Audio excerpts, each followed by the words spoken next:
Good evening. Thanks for tuning in. I'm Gadi Schwartz coming to you from a very, very rainy Los Angeles. And here are some of the stories we're watching tonight. The storms keep coming in California. The state is now dealing with its 12th atmospheric river and threatening even more flooding. Also happening in Los Angeles. We will no longer be invisible. We are not second-class workers here. We are all equal. It is day one of a scheduled 3-day workers' strike for Los Angeles schools. The question now facing parents with kids in the country's second largest school district is what to do about childcare. A Donald Trump indictment still appears imminent, but whether we see the former president in handcuffs is still unclear. A new surveillance video shows the moment that led to the death of a 28-year-old black man at a Virginia hospital. The murder charges now being brought for those involved. And a tick bite that can leave you allergic to red meat. The new warning just out by doctors across the country. Plus, Gwyneth Paltrow is on trial in Utah for an alleged skiing hit-and-run case her lawyers calling, quote, utter BS. Then...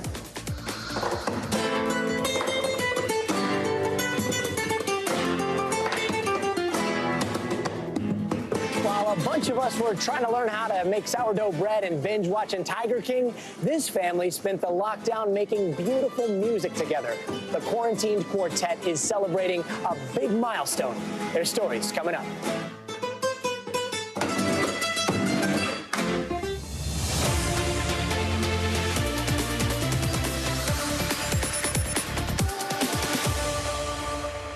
And we are starting the show outside today because once again, it is raining here in California. This is the 12th atmospheric river to hit us in the last few months. And check this out.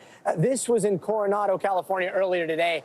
Heavy rains have put millions of people under flood and wind alerts, and we're seeing so many reports of trees falling, one falling on a van in Menlo Park, California, killing one person inside. While out on the roads, driving is super dangerous. A car was spotted swerving on the highway earlier today, and here's an understatement. A lot of people in California are over it. One person on Twitter said, I'm one atmospheric river away from permanently losing it. Another saying California needs to lower the rent and mortgage prices with all this damn rain. NBC's Shaq Brewster is about 8 miles downstream from us here along the Los Angeles River tonight. Shaq, how's it looking from where you're at?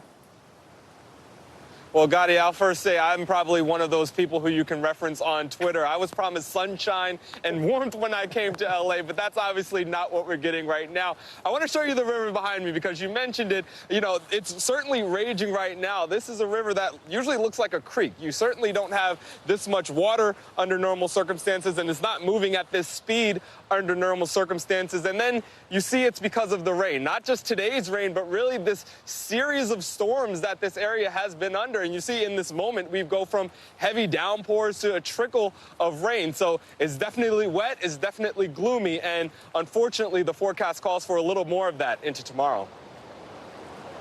And Jack, I know you've been watching what's happening all around the state right now. What are you seeing around California? Yeah, a lot of different weather conditions. You go up in the Bay Area, for example, and they're dealing with extreme wind. At last check, you have about 200,000 customers without power tonight. We know that wind gusts in the Bay Area and just south of the Bay Area have exceeded 70 miles an hour, and that has led to some dangerous conditions. So we've seen things and reports of power lines down on the road. We saw, and you mentioned, that tree that fell on a motorist, the Highway Patrol confirming that caused at least one death.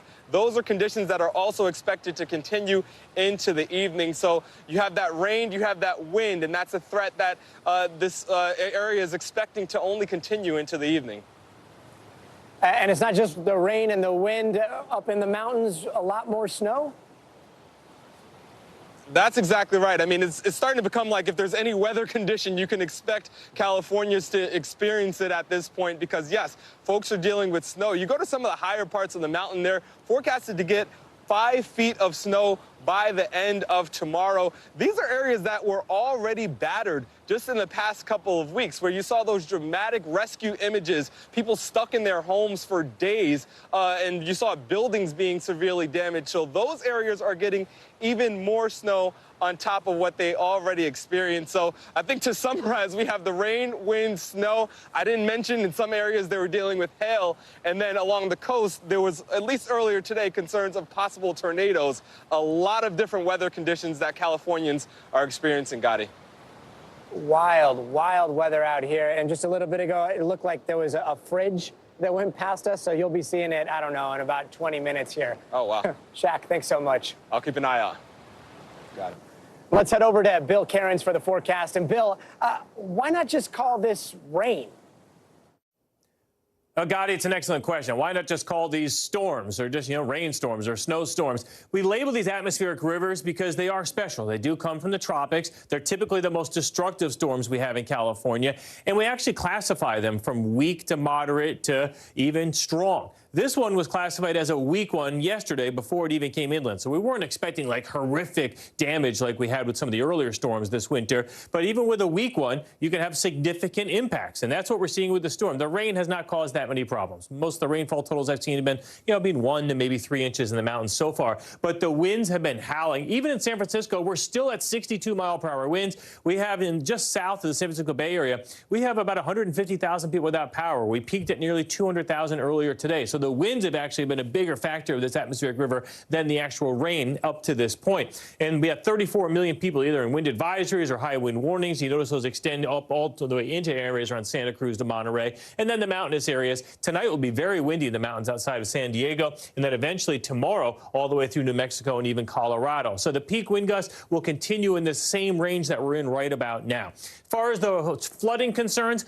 we've gone through the heaviest rain. And then tonight and tomorrow, we're going to have isolated areas of heavy rain. We may get some thunderstorms out of this, maybe even some small hail in some cases. And that will be the issue, where we get concentrated, isolated flash flooding. It will not be widespread. Rainfall totals, by the time we're done Wednesday evening, some areas could get up to 6 inches, but that's not going to be widespread. Maybe a levee will breach or a levee will break. That's one of the possibilities tomorrow. But again, that's very hard to predict. As far as snow goes, numerous areas of the high elevations will get an additional 1 to 3 feet, and that will include southern portions there of the Sierra Nevada and all the way through the Wasatch Range and then in Utah, the Colorado Rockies, and even southern portions of Wyoming are going to get some pretty good snow out of this, including Jackson Hole. And so that's kind of the wrap up of the storm, Gadi. It doesn't look like we're going to have another one coming possibly to another 4 or 5 days, so we get to catch our breath. Thanks, Bill. And with all that heavy rain outside, a lot of people stayed home today, but it did not stop school workers and teachers here in Los Angeles from making their way to the picket line. Look at the number of people who were out today. Starting early this morning, the Los Angeles Unified School District schools were closed today. It is the first day of a 3-day strike by service workers. Think cafeteria workers, bus drivers, custodians, special education assistants. They're all out demanding better pay and additional staffing. The LA Teachers Union also joined them in solidarity, emphasizing just how important service workers are to the district. SEIU workers, some of them make less than minimum wage. These people work hard for our kids.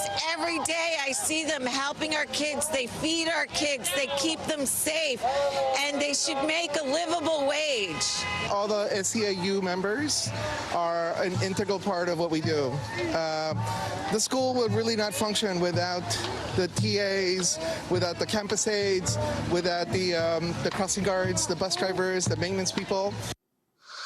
And NBC News correspondent Mara Barrett joins me now. Mara, it's been a long, very rainy day out there, but we're seeing these pictures of just hundreds and hundreds of workers and supporters out there. What have you been hearing? Well, Gadi, you can see the remnants of the demonstration behind me as they take away those roadblock signs. The streets had been completely shut down in front of the district headquarters. I'm standing right in front of, flooded with thousands of people. Those workers that you highlighted, the maintenance workers, custodians, bus drivers, aides, who are all asking, pleading with the superintendent, who appeared to be inside the building today, to come to the table and negotiate. Now, the superintendent released a statement earlier today saying he was ready to return to the negotiating table. It's unclear whether talks actually happened happened today after they stalled late Monday night. But we heard over and over and over again from union workers here, they want to go back to work. They want to keep providing the services for the children that they do. They just want to be paid fairly. I want you to hear from Christina. She works in the Early Education Center as an aide, and she was pleading directly to the superintendent. We're worth it with all our demands that we have here. We work for the children. We are always here for the children, and we just want you to listen to us, hear us, please. You're investing in us, please invest in us, because we are worth it, Mr. Cavallo. We're worth it. I spoke to a speech pathologist who works and depends on these aides with the children that she works with, and she said she wouldn't be surprised if they start to see more of a mass exodus from the district here, even as they're already struggling to attract workers, because the average salary annually is below the poverty line, and these people just can't make ends meet. And so parents and students have been caught in the middle of this as the district and the union have come to a stalemate. This walkout, this strike, expecting to keep schools closed at least through Thursday here in L.A., Gadi. And Maura, let's talk a little bit about what's on the table here. What are the union's demands for service workers, and what's the district said so far?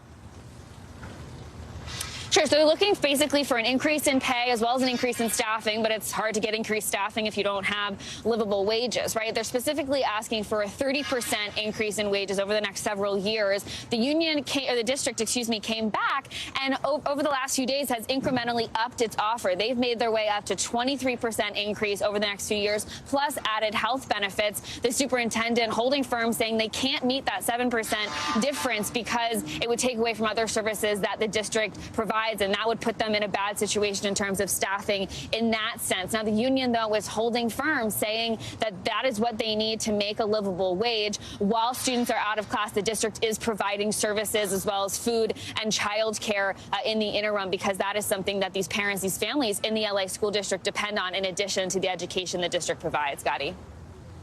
Well, hopefully we'll see a resolution in all this very soon. Maura, thanks so much. And over in New York, we are still keeping an eye out for a possible indictment of former President Trump. Now, if you were to take Trump's word at face value, he would have been arrested today. But so far, we haven't seen that happen yet. But he is facing possible criminal charges related to a hush money payment made to a porn star, Stormy Daniels, back in 2016. Now, at the center of this case is his former lawyer, Michael Cohen, who has been the key witness before the grand jury. Trump maintains that he has committed no crime and that he is a victim of extortion.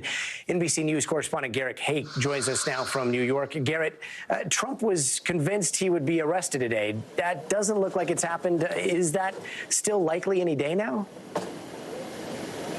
Well, Gadi, look, today is not the day, and tomorrow's not looking great for an arrest either. I say that because the grand jury isn't set to reconvene until tomorrow afternoon. There's still a process they'd have to go through, even if they've decided that they do want to move towards an indictment. But tomorrow afternoon would be perhaps the first time we could learn whether they're willing to take that step, which in and of itself would be historic. Then an actual arrest, Donald Trump turning himself in, having to face a judge in the courthouse behind me. That could take days, if not weeks. So we are probably much closer to the beginning of this story than the end. And Trump seems to be really going after the Manhattan District Attorney, Alvin Bragg. So are Republicans. They sent Bragg a letter yesterday asking him to testify. Have we heard anything from him or his office about this? Yeah, look, Republicans have made Bragg a target. They feel like they have a foil in him that they can all rally around. Bragg, for his part, has said very little. We got our hands on an internal email that he sent to his staff over the weekend, basically telling them that security was going to be a top priority and that they wouldn't be intimidated. And then his office sent out a statement attributed just to a spokesperson, not to Bragg himself, saying basically the same thing after the House Republicans started to go after him, that they would not be intimidated from the pursuit of justice. Bragg seems to want to do his speaking in the courtroom, but he's, a local official here in Manhattan, about to become extremely prominent nationally. If they move forward with an indictment, he's probably going to have to speak to defend his thinking on this at some point, Gadi, but he has not done so yet. Garrett Hake, thanks so much. And still ahead, Gwyneth Paltrow in the spotlight, but this time not for a new movie. She is in court over a collision on a ski slope back in 2016. But her lawyers are calling the allegations against her utter BS. And later this hour, we're going to introduce you to a family that has polished up their musical skills during the pandemic, and boy, do they shine now. Stick around to meet the quarantine quartet.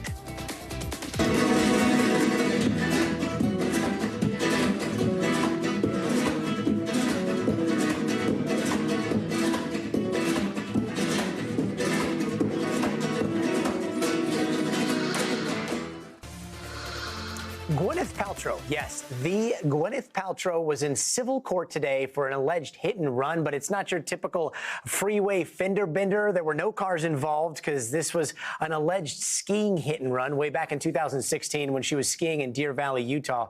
That's when she either crashed into a man on one of the beginner slopes or the man crashed into her, depending on who you believe. And that man is accusing Gwyneth of fleeing the scene, saying in a news conference back in 2019, he's never skied the same since. Take a listen.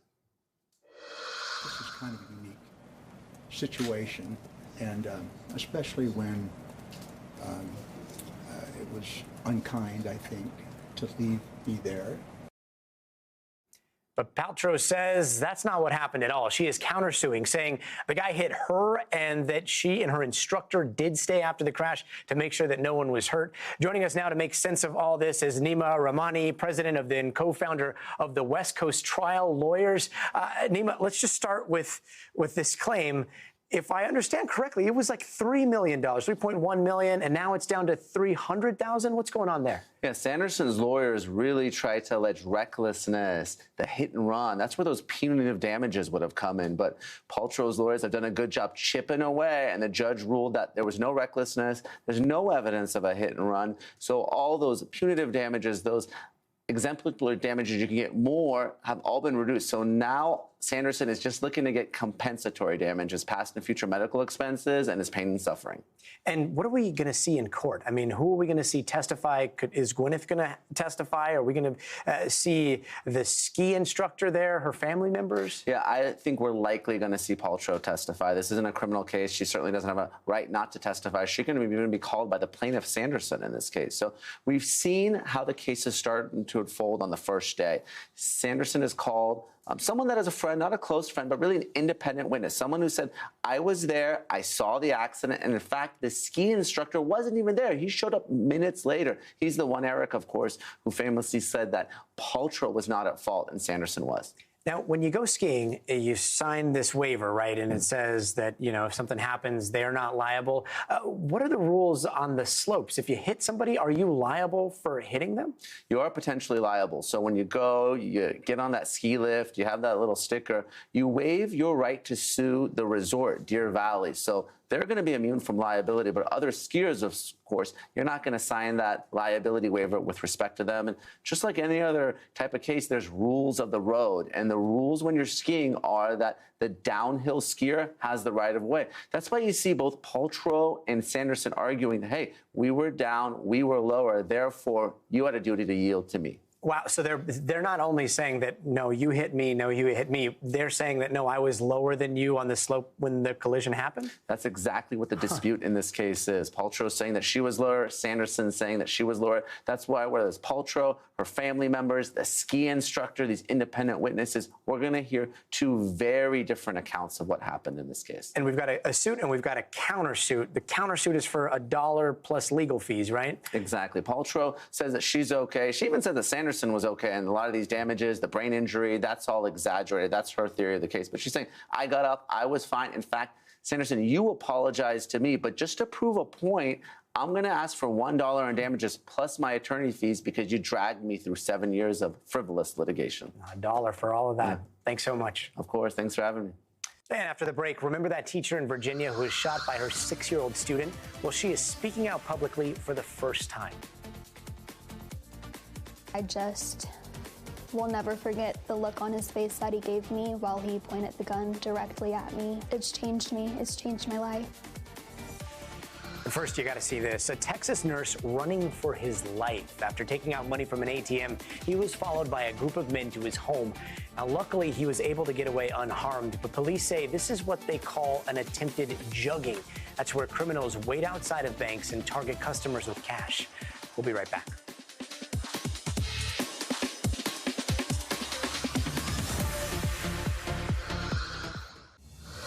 And it's time now for some of the other headlines we're watching tonight. Abigail Zwerner, the Virginia teacher who was shot by her 6-year-old student in January, broke her silence today. I remember him pointing the gun at me. I remember the look on his face. I remember the gun going off. I remember feeling something. I've gone through a lot of obstacles and challenges. Some days are not so good days where I can't get up out of bed. Some days are better than others. In Moscow, Russian President Vladimir Putin and Chinese President Xi Jinping met for their second day of talks. The two world leaders signed an agreement to expand their economic ties. And when it comes to Ukraine, Putin said both the West and Kyiv are not yet ready for peace. In New Jersey, a massive 8-alarm fire destroyed a church. More than 150 firefighters fought that blaze that ultimately collapsed the building's roof. But thankfully, no one was hurt. And do you love TikTok? Well, you are not alone. The app CEO confirms they now have 150 million monthly active users in the United States alone. That is up from the 100 million the company says it had in 2020. And Hollywood took over the White House earlier today. President Biden awarded 11 National Humanities Medals and 12 National Medals of Arts to some pretty heavy hitters. The honorees included Bruce Springsteen, Julia Louis-Dreyfus, and Gladys Knight. And tonight we have new video of the final moments before a black man died in a Virginia hospital. 28-year-old Ivo Otieno was admitted to Virginia's Central State Hospital earlier this month after having a mental health crisis. Now, he died a short time after that intake process, and we're going to show you some of the video, but NBC News doesn't know where editing has happened or whether there is audio, and what you're about to see could be disturbing. On March 6th, officers placed Otieno under an emergency custody order, which Virginia allows for during a mental health crisis. And prosecutors say that officers were told that Otieno had become combative while being admitted. And what you can see are several state deputies and medical staff appearing to pile on top of Otieno. You can also see he's shackled on his wrists and his feet. Officers held him down for more than 11 minutes. And the video goes on to show hospital staff checking on Otieno after he had been restrained. They also did CPR and used a defibrillator. Prosecutors argue Otieno died of asphyxiation, and so far 10 people have been charged, 3 hospital staff and 7 state deputies. Prosecutors say more charges could come down. NBC News correspondent Marissa Parra joins us now from Virginia. Marissa, we have the video, but what part of the picture is still missing here? Well, you raised an important point. The audio is missing, and we know that there was sound happening in the room, but we don't know what was being said and by who. We don't know if anyone was asking for the people on Otieno to stop. We don't know if Otieno himself was conveying that he couldn't breathe or if he was saying anything at all. But then there's also questions raised in court today. There's questions that have lingered over the past week. We know that last week the prosecution had said that it took them 3 hours to call Virginia State Police. The funeral home was called before Virginia State Police, and one of the questions raised in court today was whose responsibility was it to call police? And then furthermore, another question that was raised in court was one of the deputies had said that, and this was something that was raised to the judge, that when they arrived with Otieno to the hospital, that they waited outside for 20 minutes because there was no hospital staff there to help with the intake. So that is something that the agency who oversees psychiatric hospitals in the Commonwealth of Virginia will have to answer to. But again, a lot of questions right now, Gadi. There was a lot of activity at the courthouse behind you today. Can you walk us through what we saw there? Yeah, well, you mentioned a big one. There were 10 indictments across the 7 deputies and 3 hospital staff that was handed down today. So we know that the grand jury behind closed doors saw and heard all of the evidence that exists so far in this, and we were not privy to that. However, we did have a chance to sit in on the bond court hearings as well as the status hearings. And so we know that so far, every deputy as well as hospital staff that did get heard in bond court did have a chance to bond out, if you will. There were some new details. I just mentioned a couple of them that were heard today in bond court, as well as some new questions as well. But in terms of what happens next, well, among the many things that happens next, because we know there's more bond hearings. Remember, there's 10 people total here that are charged with second-degree murder. Some of those bond hearings happening tomorrow and throughout the next few weeks. But eventually, this will go to a jury trial. Gadi. We're looking at pictures of his family holding a photograph of him. What do we know about Otieno? Who was he, and how's his family coping right now? Yeah, I mean, this is such a tough time for them, understandably. And we know that mental health has been such a focal point here. His mental health history has been documented on both sides here, but his family, particularly his mother, have been so strong in their words, conveying that he was more than his mental health history. Take a listen to what she had to say tonight. Was my baby. He was special. Those 10 monsters, those 10 criminals, I was happy to hear that they were indicted. And that is just the beginning step.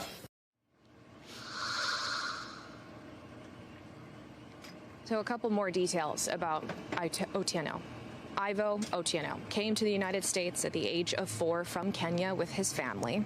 His parents describe him as creative and bright. He was an aspiring musician. We heard some lyrics from his family tonight. They had a press conference with their legal representation, including Ben Crump. There he is on your screen right there. That's Ivo Otieno, 28 years old. And we know, you can hear from the words that she has expressed, his mother, over the last week. He had a really close bond with his family, Gadi, but particularly with his mother, who he wrote about in some of his songs. Gadi. Powerful words from a mother in mourning. NBC's Marissa Parra, thank you so much. Last night, we looked at how climate change is a factor in the spread of a drug-resistant fungus. It turns out the same thing is happening with ticks. Researchers have traced something called alpha-gal syndrome to the Lone Star tick. Scientists think they're thriving in warmer, more humid conditions, making the tick's territory expand. Now, historically, the Lone Star tick is found in the southern United States. It has now been spotted as far west as Nebraska and as far northeast as Maine. Alpha-gal is different from tick-borne diseases like Lyme disease. That's a condition, a different condition. This condition can cause an allergy or an allergic reaction to red meat. And the symptoms can be extremely scary. Take a listen. Overnight, I literally went from being active to flatlined. And it was terrifying. I've gone anaphylactic within 10 minutes of inhaling the fumes of mammalian meat or dairy. I could feel my lips and my tongue starting to swell. And I told my husband something's wrong. And they said that I would not have made it had we tried to make it to the hospital, because I probably only had about 20 minutes based on my symptoms and how swollen I was. 20 minutes to live. 20 minutes to live. NBC medical fellow Dr. Akshay Syal joins me now. Dr. Syal, there's some new guidance out today on the potential dangers of bites from this specific tick. What can you tell us? Hey, Gadi, yeah. So, this tick causes what alpha-gal syndrome, or as you said, an allergy to red meat. And now, if you think about people who have food allergies, like maybe you have a friend who's allergic to peanuts or allergic to pine nuts, the symptoms tend to present pretty quickly. As those survivors just told us, you can have trouble breathing, you can go in anaphylaxis, you can have a rash. But what today's guidance really talks about is people who are having these GI symptoms, meaning these stomach symptoms like a tummy ache or nausea or vomiting, and are kind of, don't really have an explanation for what's going on. Maybe they're being dismissed by their doctors, or maybe they're being told they have IBS. What the guidance really is out today about is really saying, if you're somebody who maybe you wake up in the middle of the night just wrenching in abdominal pain, you might want to get tested for this allergy to red meat. It's different than other allergies like peanut allergies because it can present hours later, which makes it really hard to diagnose. But the good news is it is a simple blood test. So if you are somebody who's having that unexplained pain, it may be worth talking to your doctor about having this test, Gadi. Now, if you're diagnosed with alpha-gal syndrome, are you allergic to to red meat for the rest of your life? It's a good question. I actually, I got off the phone today with the guy who discovered this condition, Dr. Scott Commons. He's over at the University of North Carolina. He's been studying this for years. He's been following patients for years, and I do have some good news to report. He tells me that most of his patients, the average time is about 3 to 5 years. So if you are somebody out there who's wondering, when can I go to In-N-Out Burger again? When can I have a steak dinner? The good news is most patients do seem to recover. This is not a lifelong thing as far as we know. A little bit of good news, still terrifying. And just yesterday, the CDC released a report showing all tick-borne illnesses are on the rise. It's getting warmer. People are going outside more. What advice would you give to somebody that's worried about ticks? Yeah, I mean, so it's interesting. A lot of the tick-borne illnesses now are being linked to climate change. As the weather gets warmer, the ticks are expanding to areas they previously weren't in, such as Canada. And so the advice really for watching out for ticks is kind of the same as it is for Lyme disease here. Where if you are going out in grassy, woody areas, wear the long socks, wear the pants tucked in. And when you get home, do a tick check because oftentimes you may not know if you have a tick on your leg or other part of your body. Especially if you have young kids, you want to make sure that as soon as you get home, you take a shower and you do a tick check. Same things that we practice for Lyme disease apply here, Gadi. Dr. Akshay Sayal, thanks so much. Anytime. And fentanyl is the leading cause of overdose deaths here in the United States. So doctors and nurses are way too familiar with the devastating drug. But believe it or not, there are currently no federal requirements to test for it in ERs. And now California is trying to change that. NBC's Mara Barrett has the story.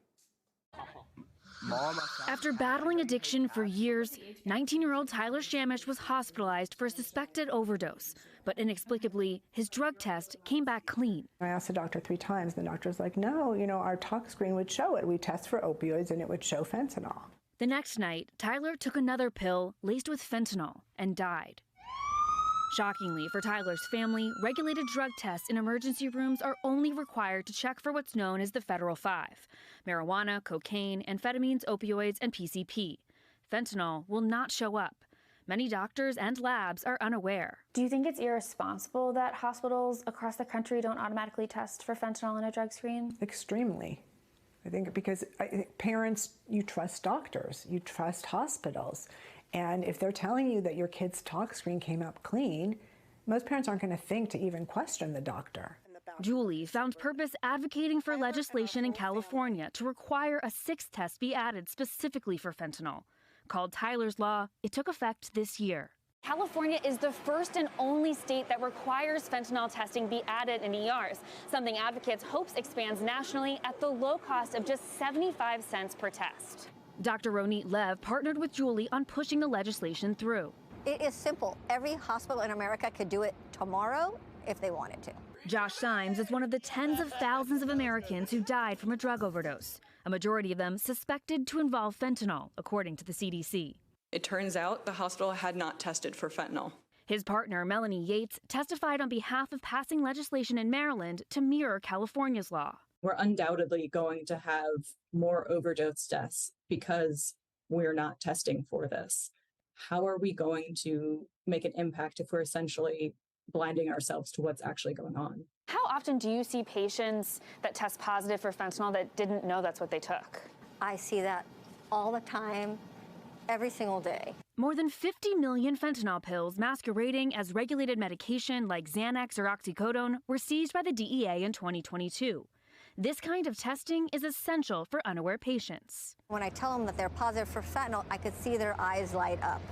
Now they may want to change or do something differently. My son could still be alive today had the doctor known. Not even had they tested for fentanyl, just had he known, because then we could have gone and taken him somewhere else for testing. An easy, low-cost test that could save lives and pull back the curtain on the scope of this national epidemic. Maura Barrett, NBC News. And let's head now over to the roller rink. Yeah, you heard me right. Roller skating has enjoyed something of a revival in recent years, and that revival holds a special significance for communities of color. NBC's Maya Eaglin has more. Like for me, roller skating definitely saved my life. Which is why Harry Martin created a space that he hopes can save others. He's the owner and founder of the Roller Wave, what he calls a traveling pop-up roller skating experience. This one is in Brooklyn. I was dealing with depression, anxiety, you know, just overall stress. I started roller skating again. It just basically like changed this negative feeling I was having in life into a positive. But for the Black community, roller skating wasn't always an accessible outlet. When we African Americans were actually allowed to go to the roller skating rink. Because they were segregated? It was segregation, so they gave us one night a week, and they would call that Soul Night or Martin Luther King Jr. Night. Wow. Yeah, and like we had our one night that was dedicated to roller skating. Fast forward a few decades, and roller skating became a cultural symbol within communities of color, allowing people to break free from barriers and just roll. This is Black culture, Latina culture, going to these roller skating rinks. We the ones that brought the vibe to roller skating. Back in the 1940s, it was just like ballroom, ice skating, looking, dancing. The cream of high society introduced roller skating to the ballroom.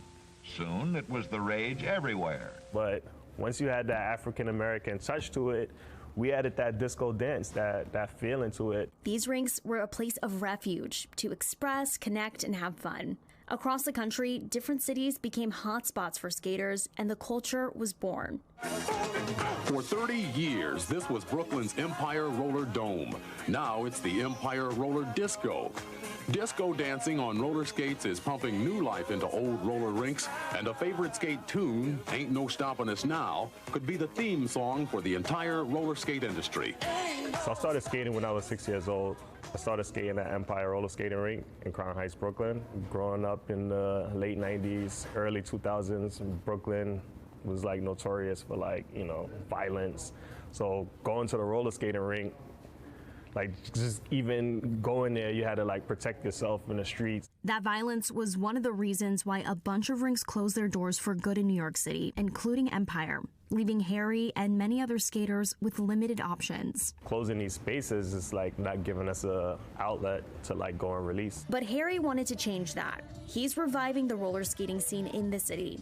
Thousands of people have visited Harry's rink so far, bringing together both past and present generations. Just so like even my daughter knowing that this is what daddy's doing and we have our own rink, I just feel good. I feel like a superhero a little bit. How do you feel knowing that you're kind of the seed of so much of that healing? I feel great. I mean, I feel like I have a purpose in the world. This space brings joy.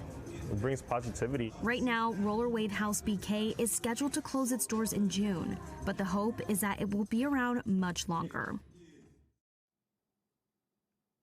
And here's hoping. Thanks so much, Maya.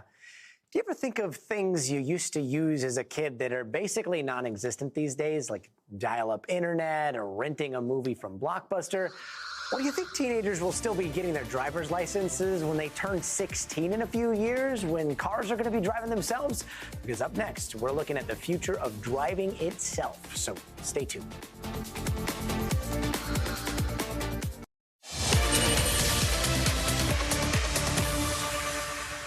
All right, we could be closer to understanding the origins of Earth thanks to a new discovery by Japanese scientists. Samples of dust taken from an asteroid were found to have a key component of RNA. Now, the scientists say this gives the strongest evidence yet that the building blocks for life on Earth came from space. And it's also an important step to understanding whether Earth-like conditions can be repeated elsewhere in the universe. Also, Google's answer to ChatGPT is now available to the public to use, but in its announcement today, Google described it as an early experiment. It's called Bard. It's the latest artificial intelligence chatbot, and in a disclaimer about the product, the company warns that Bard may make mistakes or give inaccurate, misleading, or false information. Basically, Google it afterwards just to make sure that it's right. Up until this point, Bard has only been tested by employees of Google. The goal is to now get more public testing, and that is exactly what one Twitter user did. Jane Manchung Wong asked Bard this question. I want to read it to you. It's a question about the Justice Department's lawsuit over Google monopolizing advertising technologies. Bard's answer, it would side with the DOJ over Google. Pretty interesting. And when I think of the future, I think of my daughter and how things are going to change for her. And recently I started wondering if she would ever need to know how to drive, because already getting a driver's license is no longer a priority for a lot of the younger generation. LX storyteller Cody Broadway has that story. In 1997, almost 90% of 25-year-olds had driver licenses. But in 2020, that number dropped to only 80%.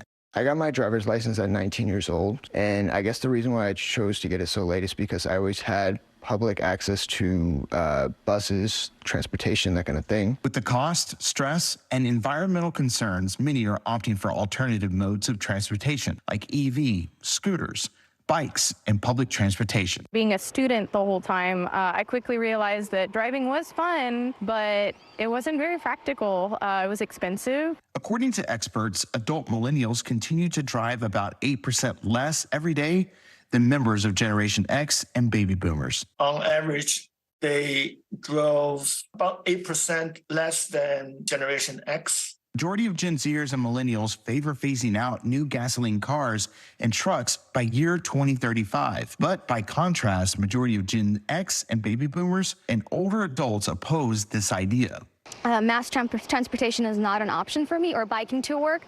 It's more of I needed to still have a vehicle to get to and from, but I wanted something that was more aligned with my goals as a consumer. I do have a responsibility at the end of the day, right? But I do feel like there is a direct impact, a positive impact on the emissions component of EVs. Some cities like San Antonio, Texas are working towards a future that is less reliant on traditional cars. Office of Sustainability has a climate action and adaptation plan that was adopted by City Council in 2019, and the overall goal is to reduce emissions and meet carbon neutrality by 2050. So my job is specifically to meet that goal through transportation initiatives. The pressure is on for cities around the country to start thinking about ways to change the way we see commuting and driving. I think it says that the younger generations really care about these issues, whether it be about transportation safety or transportation emissions. They're aware and they want to make these decisions. That was Cody Broadway reporting. Did you master anything during the pandemic lockdown? Maybe bread making or knitting, or maybe you became a puzzle master? I don't know. Well, one family sharpened their musical skills and they are sticking with it. The Quarantined Quartet rocks out with us coming up next.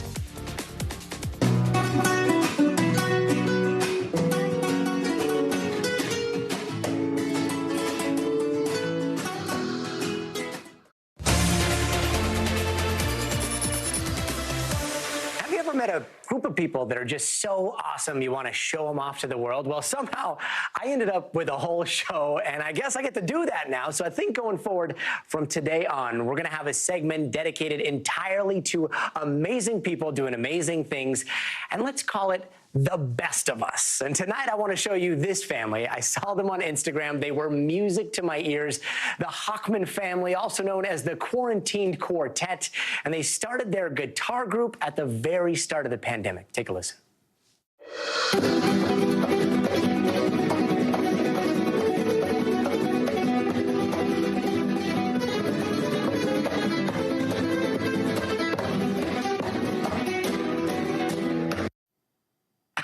I mean, amazing, right? So here's some of the comments. I wish I were a member of this lovely family. Another saying, thank you for existing. And without further ado, joining us now from New York is the Quarantined Quartet, Lisa, Jason, Joseph, Noah, Hochman. Thank you guys so much for joining us. We're so excited that you guys could be with us. And you guys are celebrating 3 years today, right? Tell us how this all started. Yes, exactly 3 years from today, on March 21st of 2020, we quarantined, we formed a quartet, and now we're known as the Quarantined Quartet. Yeah, I'm sorry. Hey, what were you going to say? It started, seems like you two have a little bit of, you guys have some skills that you brought into this quartet, right? But your boys, you saw that video, they were very young. Tell me all about how you got them to play just like you guys. Yeah, so we started training them when they were 3 years old. Very, very simple stuff. And then when the pandemic hit and we quarantined, we found ourselves in this situation where we had a lot more time on our hands to practice together as a family. So we thought, hey, let's just start an Instagram page. Let's call it the Quarantine Quartet because we're quarantining. Let's document our journey practicing together. And unexpectedly, people started leaving us comments. We started building a following, and it just snowballed into where we are today and here on your show today on our 3-year anniversary, which is amazing. I gotta say, you guys are doing what I wish I would have done during the pandemic, and talk about progress that everybody gets to see in real time. Joseph, Noah, you guys are gonna hate me for doing this, but I mean, we want to see that video of you guys when you were little too. Those Batman stickers obviously are gone from your guitars now, but let's take a look at what it was like 3 years ago.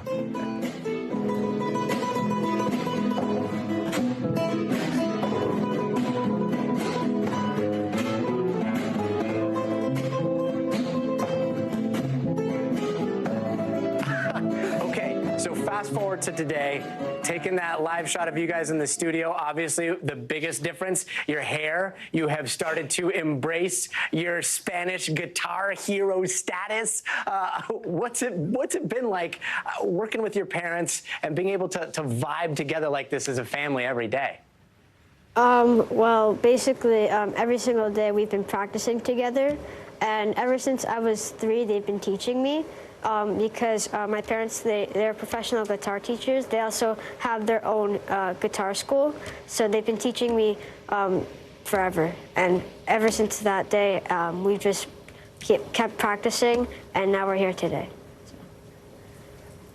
Not to start a fight in the studio there, but who's better? I'd say we're both as good. We're both the same. I think he's talking about between the parents and the kids. No. Probably us. Probably us, yeah. Probably you guys? Yeah. Do you guys have sometimes like the dueling banjos, but dueling Spanish guitar? We're doing all day together, every day, so yeah. It's pretty cool. And I feel like I'm asking way too many questions. The people want to hear the music. So do you guys think you could play us a little something? Yeah, this is a song that we wrote together during the quarantine, an original song called Las Olas, which means the waves. And we're happy to play it here for you today. So here we go.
Slapping and everything. Jason, Elisa, Joseph, Noah, you guys are incredible. Family goals right there. That does it for us tonight. I'm Gadi Schwartz. We'll see you back here tomorrow. But before we go, how about one more encore if you guys got one? Yeah, Hawkmans, sure. Yeah, let's take do it away.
Thanks for watching our YouTube channel. Follow today's top stories and breaking news by downloading the NBC News app.